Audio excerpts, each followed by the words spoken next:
Bawaslu itu sudah mengantisipasi bagaimana pemilu 2029 yang tidak hanya karena era digital, tapi menurut saya setuju compatibility. Amin. Dr. Fadi tadi itu mengatakan bukan masalahnya bukan hanya digital, orangnya, manusia. Digital itu bisa diotak-atik gitu loh, bisa direkayasa. Tapi kejujuran komisioner ini loh, dan semua supporting staff-nya.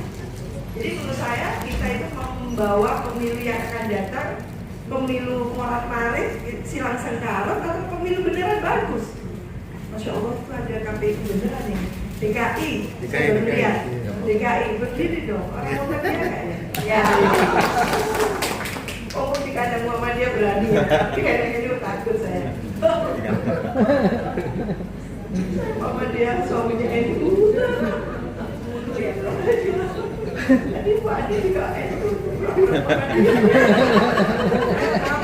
Muhammadiyah. Versi. Ada beda. Kita selalu juga sekarang gitu. Ya, jadi adik-adik tolong jangan mengimitasi gitu ya kelakuan para baby boomer yang buruk gitu. Yang akan datang kita akan hadirkan mindset baru, culture set baru untuk mewujudkan satu pemilu 2029 yang betul-betul nanti kita tidak perlu lagi memutar film apa itu dirty gitu kan. Dirty kok jilid-jilid kan gitu. Kawannya Pak Agus itu. Gak perlu dirty election, gak perlu. Udah clean election, clean gitu. Jadi kita harus ke sana. Karena pemilu yang jorok akan menghasilkan pemerintahan yang tidak sama.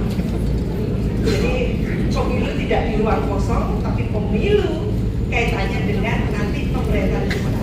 Pemerintahan yang kocar-kacir atau bagaimana? Divided, bad governance atau good governance. Nah ini silakan itu ya. Saya khawatir kalah dengan ya teknologi pura-pura copy paste dari Google. Gambarnya seperti itu. Bagaimana menelaah integritas pemilu era cyber, tantangan, ancaman, dan mitigasi. Ini yang dimintakan oleh Bawaslu RI kepada saya. Mudah-mudahan bisa dalam waktu cepat. SDM-nya itu variatif, majemuk, ya, beragam. Yang ujung-ujungnya adalah kita harus melakukan pemilu dengan syarat atau penuh pembelajaran. Tidak boleh pemilu seolah-olah kita menafikan siapapun itu. Nah, orientasi pemilu 2029 saya menuliskan di ini harus diubah dari mengamankan sistem pemilu menjadi mengamankan ekosistem demokrasi. Itulah inti antisipasi pemilu era cyber.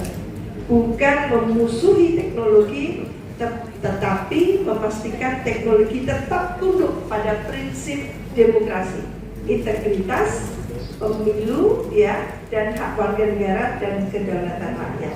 Jadi prinsip-prinsip itu memang harusnya lebih awal disosialisasikan, disimulasikan khususnya oleh penyelenggara.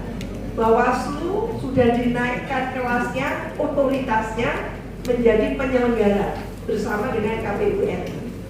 Maka saya selalu mengatakan ini ada KPU, di sini ada komisioner yang betul-betul masih absah gitu ya, bukan mantan.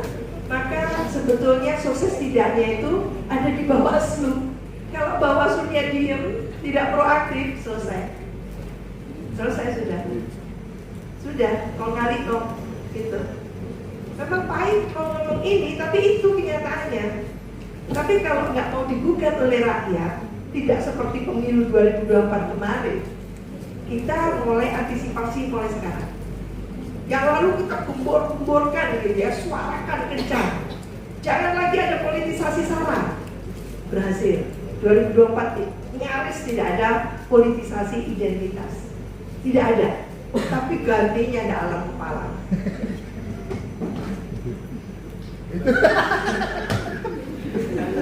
contohnya gitu.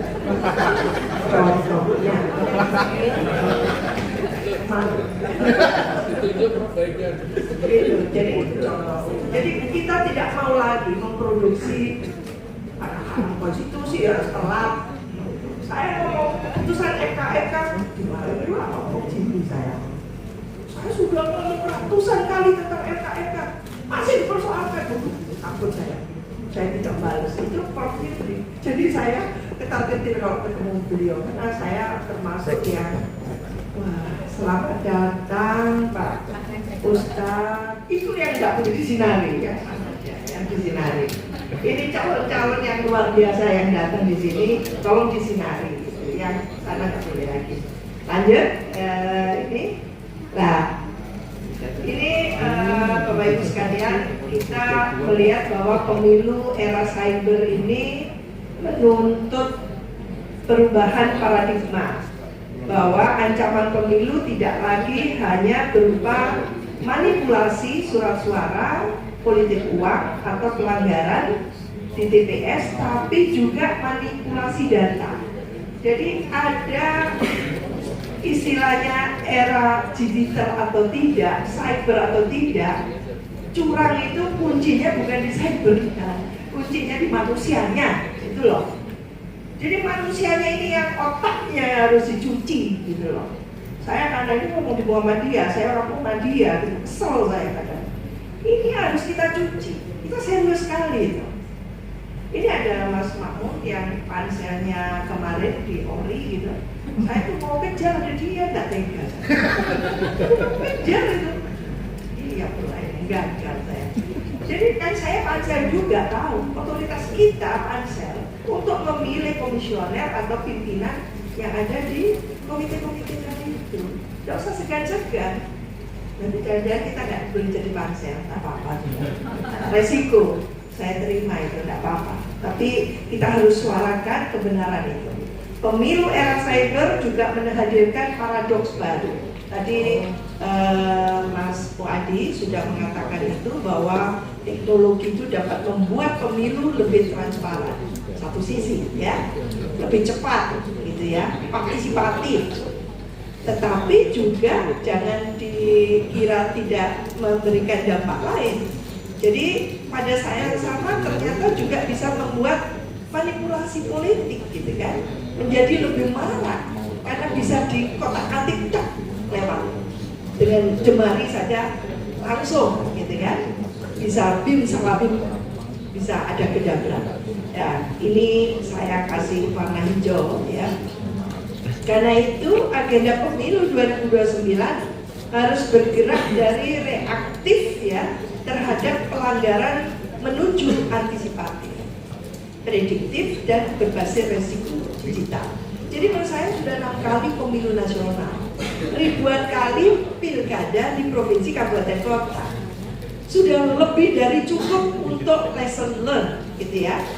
Perjalanan empirik kita melakukan pemilu, praktek demokrasi kita, apa yang salah? Mumpung ada Pak Rektor, nanti Pak Rektor biar berikan pejangan pada kita. Apa yang salah ini kok distorsinya itu akumulatif kan gitu. Nah ini lanjut ya. Ini bagaimana pergeseran paradigma dari electoral integrity menuju digital democratic integrity ya. Ini saya akan bacakan yang saya kasih quote aja di sini bahwa pemilu era cyber itu harus memperluas pertanyaan menjadi siapa memproduksi informasi, siapa mengendalikan algoritma, sama dengan Mas Wahyu tadi ya.